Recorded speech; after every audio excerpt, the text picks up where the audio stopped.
గోవిందాయ నమః. అందరికీ జై శ్రీరామ్. కృష్ణ వందే జగద్గురు. భగవద్గీత 2వ అధ్యాయము 37వ శ్లోకం. హతో వా ప్రాప్స్యసి స్వర్గం జిత్వా వా భోక్ష్యసే మహీం తస్మాద్ ఉత్తిష్ట కౌంతేయ యుద్ధాయ కృత నిశ్చయః. వా అర్జున, రణరంగమున మరణించినచో నీకు వీరస్వర్గము ప్రాప్తించును. యుద్ధమున జయించినచో రాజ్య భోగములను అనుభవించగలవు. కనుక కృతనిశ్చయుడవై యుద్ధమునకు లెమ్ము. ఇది కృష్ణ పరమాత్మ అర్జునుడికి వివరిస్తూ, అర్జునుడిని ఓదార్చుతూ, అర్జునుడి కర్తవ్యాన్ని గుర్తు చేస్తూ చెప్తున్న మాటలు. భగవద్గీతలో ఇది కూడా చాలా చాలా ప్రముఖమైన శ్లోకం. అలాగే భారతీయ ఆర్మీ స్లోగన్ కూడా ఈ శ్లోకమే, హతోవా ప్రాప్స్యసి స్వర్గం. ఈ శ్లోకము మన భారతీయ ఆర్మీ వారు బాగా వినియోగించుకుంటారు. ప్రత్యేకించి ఈ సైనిక శిక్షణ ఇచ్చేటప్పుడు భగవద్గీత, భారతము, రామాయణం ఈ 3 ట్రైనింగ్ పర్పస్గా బాగా ఉపయోగిస్తారు. అవి 3 బాగా నేర్పుతారు సైనికులకి. అలాగే భగవద్గీతలో కొన్ని ముఖ్యమైన శ్లోకాలు, ఈ హతోవా ప్రాప్స్యసి స్వర్గం, ఇంకొకటి స్వధర్మే నిధనం శ్రేయః, నయనం ఛిందంతి శస్త్రాణి కర్మణ్యేవాధికారస్తే. ఇలాంటి కొన్ని ప్రముఖమైన శ్లోకాలు భారతీయ మిలిటరీ పదాతి దళాల వారు వారి స్లోగన్స్గా వినియోగించుకుంటారు. అంటే యుద్ధానికి ముందు సన్నద్ధులయ్యేటప్పుడు ఈ శ్లోకాలను అలాగే భగవద్గీతను స్మరించుకొని బయలుదేరతారనమాట. మొన్న ఆపరేషన్ సింధూర్ జరిగినప్పుడు కూడా ఈ శ్లోకాలనే స్మరించుకున్నారు. ఆ వీడియోస్ కూడా మీరందరూ చూసే ఉంటారు సోషల్ మీడియాలో. అంటే ఇంతకీ కృష్ణ పరమాత్మ ఏం చెప్తున్నాడు అర్జునుడితోటి అంటే, అర్జున, నీ ధర్మము నీవు సక్రమంగా నిర్వర్తిస్తూ, ఆ నిర్వర్తించే క్రమంలో ఒకవేళ నీవు చక్కగా జయించావనుకో, దానివలన నీ ధర్మము నువ్వు నిర్వర్తించినందుకు మంచి ఫలితము నీకు వచ్చి దాన్ని నీవు భోగించగలుగుతావు, అనుభవించగలుగుతావు, సుఖపడతావు. లేదా నిర్వర్తించే క్రమంలో శరీరం వదిలేస్తావనుకో, నీ ధర్మము నీవు భగవత్ ప్రీత్యర్థం చక్కగా ధర్మబద్ధంగా ఆచరిస్తూ ఉన్న క్రమంలో నీవు శరీరం వదిలేసినా కూడా నీవు ఉత్తమ లోకాలకు పెడతావు, నీకు సద్గతులు కలుగుతాయి, మోక్షం కూడా కలుగుతుంది అని చెప్పడం ఇక్కడ పరమాత్మ యొక్క ఉద్దేశం. చాలామంది ఈ శ్లోకాన్ని పట్టుకొని పరమాత్మ యుద్ధాన్ని ప్రోత్సహిస్తున్నాడు భగవద్గీతలో అని కొన్ని దేశాల వాళ్ళు తెలిసి తెలియక అప్పట్లో మాట్లాడారు. భగవద్గీత అన్ని దేశాలలోనూ దగ్గరగా ఒక 90 భాషల్లోనేమో బాగా ఇప్పటికీ ట్రాన్స్లేట్ అయింది, అనువదించి అన్ని దేశాల వారికి కూడా అందరూ ప్రశాంతంగా ఉండడం కోసమని భగవద్గీతను ప్రచారం చేస్తూ ఉంటే, కొందరు తెలిసి తెలియక కొన్ని దేశాల వాళ్ళు ఇలాంటి శ్లోకాలు చూసి దీంట్లో ఈ కృష్ణ పరమాత్మ యుద్ధాన్ని ప్రోత్సహిస్తున్నాడు అని మాట్లాడుతున్నారు. ఇది యుద్ధాన్ని ప్రోత్సహించడం కాదు, కర్తవ్యాన్ని ప్రోత్సహించడం, ఒక మనిషిని కర్తవ్యోన్ముఖుడిని చేయడం. ఇక్కడ అర్జునుడి ధర్మము క్షత్రియుడి కాబట్టి యుద్ధం చేయడం, కాబట్టి నీ ధర్మము నీవు చేయి అని చెప్తున్నాడు. ఇంకొకటి ధర్మము ఇంకొక పని చేయడం. పరమాత్మ ఒకవేళ ఒక వైద్యుడికి చెప్పాల్సి వస్తే ఏం చెప్తాడు, యుద్ధం చేయమని చెప్తాడు. ఆ వైద్యుడిని నీ వైద్య రంగంలో నీ ధర్మాన్ని నీవు చేయని చెప్తాడు. ఒక ఉపాధ్యాయుడికి భగవద్గీత చెప్పాల్సి వస్తే కృష్ణ పరమాత్మ ఏం చెప్పేవాడు, నాయన నీ ధర్మము నీవు చెయ్యి, చక్కగా విద్యార్థులకు పాఠాలు బోధించి నీలాగా నీకంటే ఉన్నతంగా నీ శిష్యుని తయారు చేయి, అదే నీ స్వధర్మం అని చెప్తాడు. ఇక్కడ క్షత్రియుడైన అర్జునుడికి యుద్ధ రంగంలో యుద్ధ విముఖుడై కూర్చొని ఉంటే చెప్పడం జరిగింది కృష్ణుడు. కాబట్టి ఏం చెప్పాడు, నాయన నీవు క్షత్రియుడు కాబట్టి నీ ధర్మము నువ్వు నిర్వర్తించి యుద్ధానికి వెళ్ళి దానిలో నీవు జయించావా సుఖపడతావు, లేదు ఆ యుద్ధంలోనే మరణించావా వీరస్వర్గం అనుభవిస్తావు, క్షత్రియులకు భోగ్యమైన ఉత్తమ లోకాలు ఏవైతే ఉంటాయో వాటిని అనుభవిస్తావు అని పరమాత్మ ఇక్కడ కర్తవ్య బోధ చేస్తున్నాడు తప్ప యుద్ధం చెయ్యాలని యుద్ధాన్ని ప్రోత్సహించడం లేదు. గమనించాలి, ప్రతిదానికి విపరీత అర్థం తీసుకుంటే ఇదిగో ఇలాగే ఆలోచిస్తాం. దాన్ని సరైన పద్ధతిలో అర్థం చేసుకోవడం వలన నీ జీవితానికి కూడా దాన్ని అన్వయించుకొని నీవు బాగుపడతావు. విపరీతంగా అర్థం చేసుకుంటే ఎందుకు పనికి వస్తుంది, అది మనకి పనికి రాదు. మనం చేసే ఈ దుష్ట ప్రచారాలకి 10 మంది కూడా నిజమే అనుకుని వాళ్ళు కూడా భగవద్గీత చదవడం మానేసి పక్కన పెట్టి పాడైపోతారు. కాబట్టి ఒక విషయాన్ని సరైన దిశలో అర్థం చేసుకోవడం అనేది చాలా చాలా చాలా ముఖ్యమైన విషయము. అలా అర్థం చేసుకుంటేనే అది మనకి పనికొస్తుంది, మనం 10 మందికి చెబితే వాళ్ళకి పనికొస్తుంది. కాబట్టి భగవద్గీత కానీ శాస్త్రాలు కానీ ఏమైనా కూడా సవ్యమైన దిశలో అర్థం చేసుకునే ప్రయత్నం చేయాలి. మనందరం మనకి ఎలా అర్థమవుతుందండి అంటే, ఒక గురు పరంపరలో సాధన చేయడం ద్వారా, ఒక ఆచార్య పరంపర పట్టుకొని ఆ మార్గంలో వెళ్ళడం ద్వారా, ఆచార్యుల నుండి పూర్వుల నుండి వారి భాష్యాలు అవన్నీ కూడా పరంపరాగతంగా వస్తున్న శాస్త్ర గ్రంథాలు అధ్యయనం చేయడం ద్వారా, తెలుసుకోవడం ద్వారా మనకి ఈ విషయాలన్నీ భగవత్కృప వలన తెలుస్తాయి.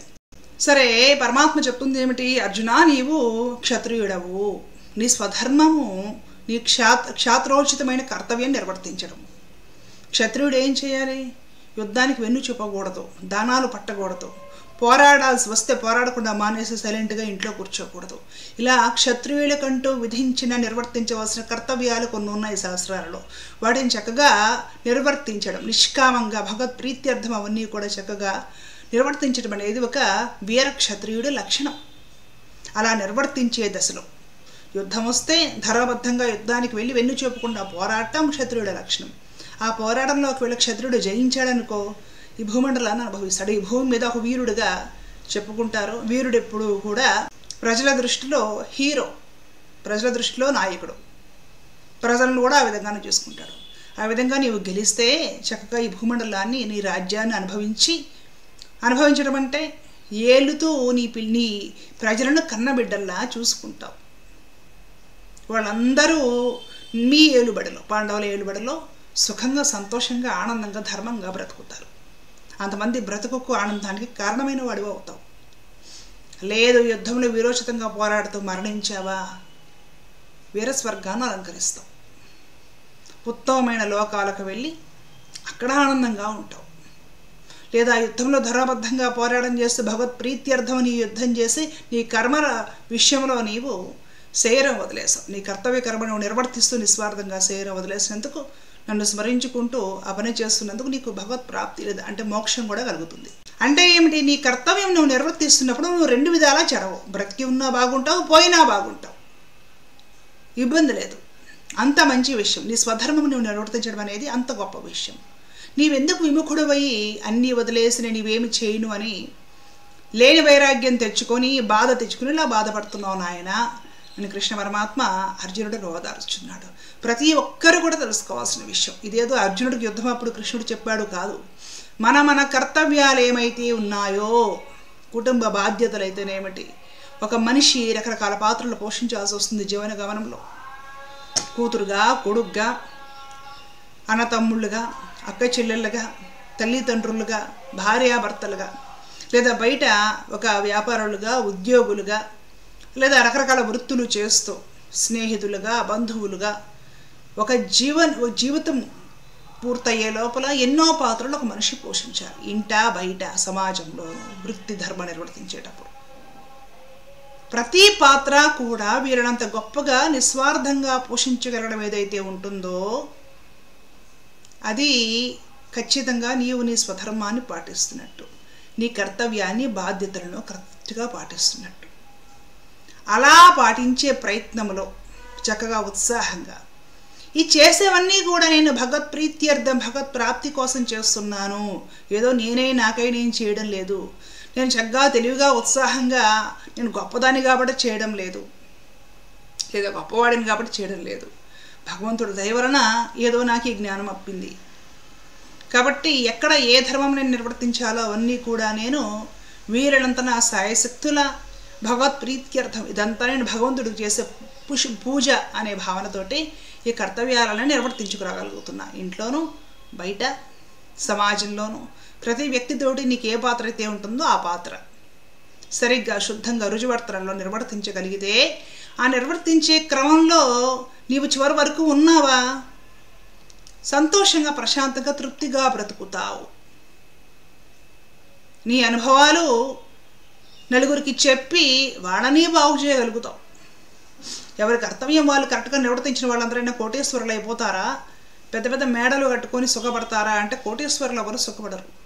గుడిసెల్లో బ్రతికే వాళ్ళు కూడా వారి వారి కర్తవ్యాలు చక్కగా నిర్వర్తించి ఆ జీవన ధర్మంలో ముందుకు వెళ్ళి అనుభవాన్ని పొంది ఉత్తమమైన అనుభవాన్ని గడించి తర్వాత తరాల వారికి ఇది నా అనుభవము, ఇలా ఉండండి అని మార్గనిర్దేశకత్వం చేసిన వాళ్ళు లేరంటారా? ప్రతి సామాజిక వర్గంలో ఉన్నారు, గుడిసెల్లోనూ, పేద బడుగు బలహీన వర్గాల్లోనూ ఉన్నారు.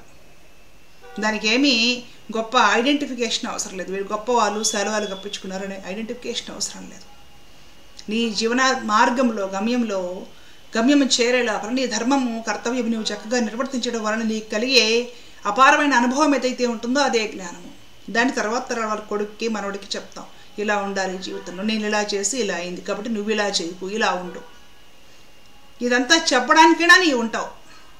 ఒకవేళ నీ కర్తవ్యం నిర్వర్తిస్తూ మధ్యలో వెళ్ళిపోతే, రాలిపోతే నీవు చేసిన అపరాధం ఏమీ లేదు కాబట్టి, దోషం ఏమీ లేదు కాబట్టి చక్కగా నీ కర్తవ్యాలు, నీవు ఏ పాత్రలు పోషించాలో అవన్నీ చక్కగా పోషిస్తూ ఆ క్రమంలో శరీరం వదిలేసావు కాబట్టి అలా అయినా సరే నీకు సద్గతులు కలుగుతాయి. ఎంత చక్కని విషయం అండి. సనాతన ధర్మంలో జీవించినా మరణించినా కూడా సంతోషమే ఉంటుంది. ఆలోచించండి, సనాతన ధర్మంలో, సనాతన ధర్మం అనే ఈ జీవన విధానంలో జీవించినా మరణించినా సంతోషమే ఉంటుంది. బ్రతికి ఉన్నావా, నీ కథ, నీ జీవిత పాఠాలన్నీ, నీ అనుభవాలన్నీ తర్వాత తరాల వారికి పాఠాలు, మార్గ నిర్దేశకత్వం చేయగలిగినవి, వాళ్ళని సరిదిద్దగలిగినవి. నిర్వర్తిస్తూ పోయావా, ఉత్తమమైన గమ్యాన్ని చేరతావు నువ్వు. కాబట్టి ప్రతి ఒక్కరు కూడా భగవత్ ప్రీత్యర్థము, భగవత్ సేవగా భావించి వారి వారి కర్మలు, వారి వారి కర్తవ్యాలు, బాధ్యతలు, ధర్మాలు నిష్కామంగా భగవంతుడు చూస్తున్నాడు, శ్రద్ధగా చేద్దామనే ఉద్దేశంతో చేయాలి. ఎక్కడ మోసానికి, వంచనకి, కపటానికి, స్వార్థానికి తావు లేకుండా చేయగలిగితే నీ జీవితము తర్వాత తరాల వారికి పాఠం అవుతుంది. నీ అనుభవాలు తర్వాత తరాల వారి జీవన విధానానికి అక్కడికి వస్తాయి. ఈ క్రమంలో నీవు పోతే నీకు సద్గతులు, ఉత్తమ లోకాలు కలుగుతాయి. ఇంకేం కావాలి జీవితానికి? భగవద్గీత సారాంశం అది. ఉన్న నాళ్ళు ప్రశాంతంగా, ఆనందంగా, ఒకరికి కీడు చేయకుండా, ఎవరిని వంచకుండా, నిస్వార్థంగా, నిష్కామంగా భగవత్ ప్రీత్యర్థం బ్రతకండి. చేసే ప్రతి పని పూజలా భావించి భగవత్ ప్రీత్యర్థం చేయండి. అప్పుడు భగవత్ ప్రాప్తి సత్వరమే ఖచ్చితంగా ప్రతి ఒక్కరికి కలిగి తీరుతుంది. మానవ కళ్యాణం జరిగి తీరుతుంది. ధర్మో రక్షత రక్షిత. జై శ్రీమన్నారాయణ. కృష్ణ అర్పణ.